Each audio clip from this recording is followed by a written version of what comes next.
Bonjour tout le monde et bienvenue dans Made in France, l'émission qui parle de manga français. Et aujourd'hui, on va parler de deux mangas français en même temps. On va parler de Tintin Run de Christophe Quantolt, si je dis pas une connerie, et Tai Lee de Surya.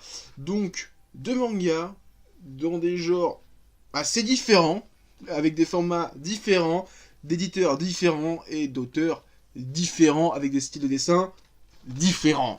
Donc, on va parler d'abord de Tintin Run, que j'ai lu en premier et que j'ai surkiffé. Contraint de faire un stage en pâtisserie, le jeune Artie ne s'entend pas avec son maître tyrannique.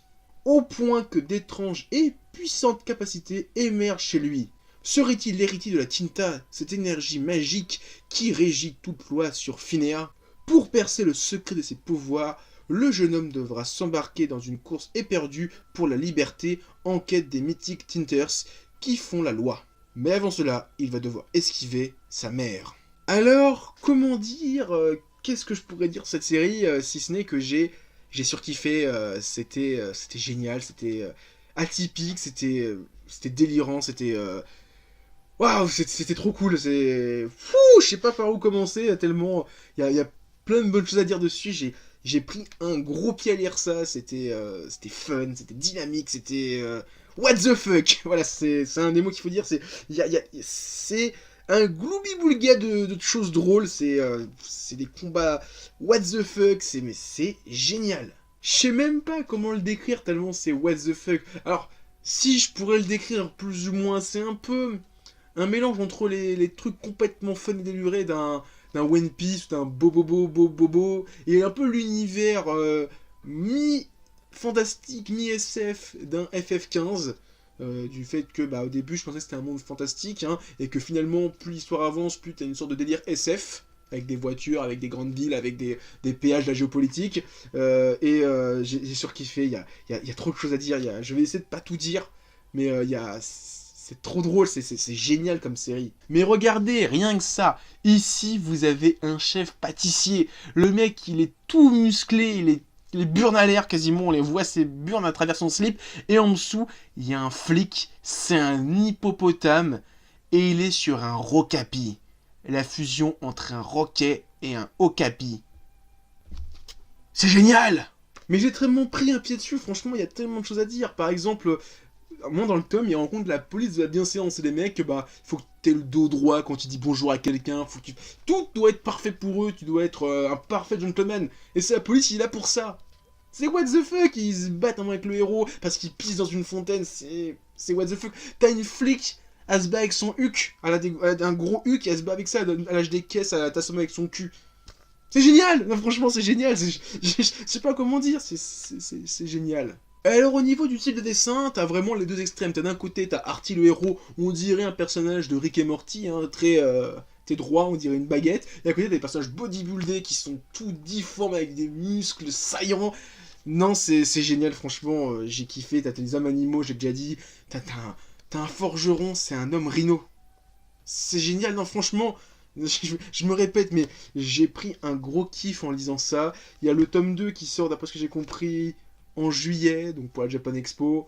Je vais essayer de rencontrer l'auteur s'il vient à la Japan Expo et me faire dédicacer le tome. C'est génial, mais j'ai surkiffé, franchement. Je me répète, je me répète, mais j'ai pris un gros kiff. Il y a des putains de scènes d'action où à un moment, quand le héros libère son ombre et il déchaîne tout, mais c'est génial, non, franchement. J'ai hâte de lire la suite et c'est bien. En plus, j'ai cru comprendre que l'auteur avait écrit un autre manga en auto-édition. Alors si je tombe dessus, je vais essayer de me procurer de le lire parce que si c'est aussi génial que ça, je vais kiffer. Et très clairement, je vais surkiffer. Maintenant, on va parler de Tali, fille de la lune, que j'ai aussi beaucoup aimé, mais c'est un kiff différent de Tintin Run. Tintin Run, ça va dans tous les sens, t'en prends plein la gueule, tu prends des claques quasiment à chaque page tellement c'est drôle, c'est percutant. Tali, fille de la lune, c'est bien plus calme, bien plus gentil, bien plus sage. C'est vraiment de l'heroic fantasy à papa, c'est vraiment, tu suis une histoire au fil de l'eau, il n'y a pas de what the fuck, ça va pas dans tous les sens, ça pas d'explosion partout, c'est vraiment de l'heroic fantasy un petit peu comme le Seigneur des Anneaux, comme Game of Thrones, c'est vraiment, tu suis l'histoire au fil de l'eau, il n'y a pas d'explosion, il n'y a pas de kamehameha, c'est vraiment de l'heroic fantasy pur et dur.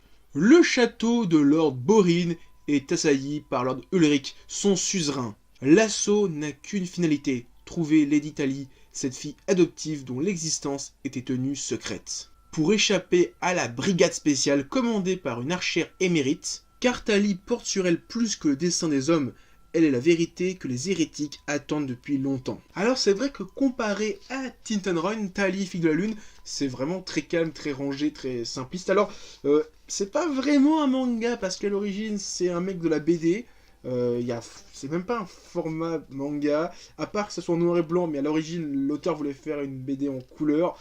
Et voilà, mais je m'en fous, c'est un Made in France, donc je parle d'œuvres françaises, donc je pourrais même parler de BD si je voulais, mais j'ai juste pas le temps, donc je parle que de manga français. Donc Tali, fille de la lune, c'est vraiment bien. Alors je vais sûrement être moins expressif sur Tali, parce que Tintin Run ça m'a vraiment chamboulé intérieurement. Tali ça m'a aussi chamboulé, mais moins. J'ai été moins... Non, j'ai tout autant kiffé, hein, mais c'est juste que Tintin Run... Enfin, tous les sens quoi avec ça. Niveau dessin, c'est quand même super joli, il y a des super décors de châteaux forts, de petites bourgades, de villages, les costumes, tout ça, même les combats à l'épée sont vraiment stylés, même s'ils sont pas oufissimes, hein, je veux dire, c'est pas des explosions, t'as pas de zen par couteau, des trucs comme ça, c'est vraiment des combats un petit peu comme dans Game of Thrones, hein, c'est juste des combats d'épée, il y a rien de plus, il y a pas de fantastique dedans, c'est juste des mecs avec leur couteau, leur bite et leur couteau qui tapent dessus et ils essaient de survivre, hein. Puis c'est tout. Et pendant les 3/4 du tome, on est vraiment sur du Heroic Fantasy sans la fantasy, c'est vraiment du médiéval, juste une histoire d'Heroic médiéval.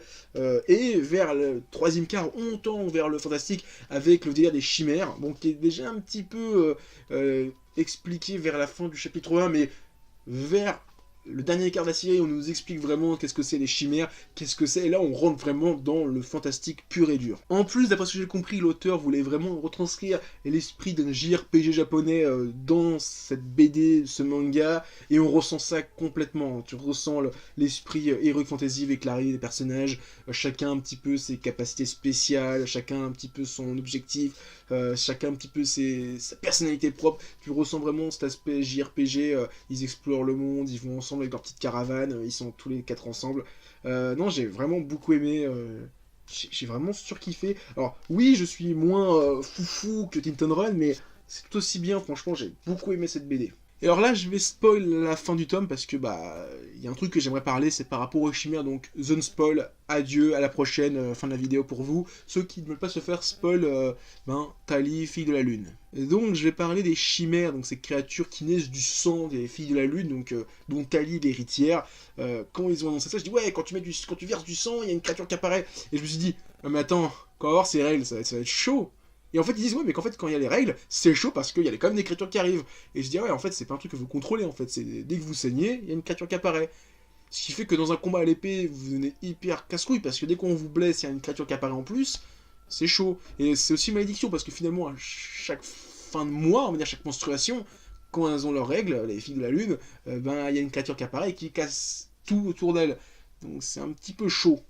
Et bon, Tali subit ça un petit peu au début, hein. Elle dit la première fois que j'ai mis règles, en plus de saigner, il y a un gros monstre qui peut casser autour de moi.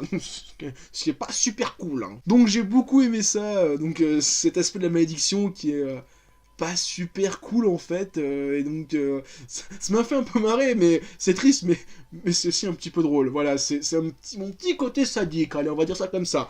Mais non, Tali, franchement, c'est super bien, j'attends le prochain tome, et, très très bonne BD, très très bon manga français, j'ai hâte. Alors je crois que l'auteur a fait d'autres histoires, mais c'est vraiment pas dans le même délire, donc j'essaie de regarder, mais vu que c'est pas dans le même univers, même genre d'univers, je sais pas si je lirai, bon, on verra. Voilà. Donc voilà, c'est tout ce que j'ai à dire sur ces 2 mangas français qui sont vraiment très bien, 2 genres différents, 2 univers complètement différents, mais un kiff tout aussi égal. Donc moi maintenant je vais vous dire au revoir, mais avant ça, mettez un pouce bleu, laissez des commentaires, partagez la vidéo sur les réseaux sociaux, il y a mon Facebook et mon Twitter dans la description, et moi je vous dis à plus, continuez à lire des mangas et à regarder des animas. Allez, ciao tout le monde.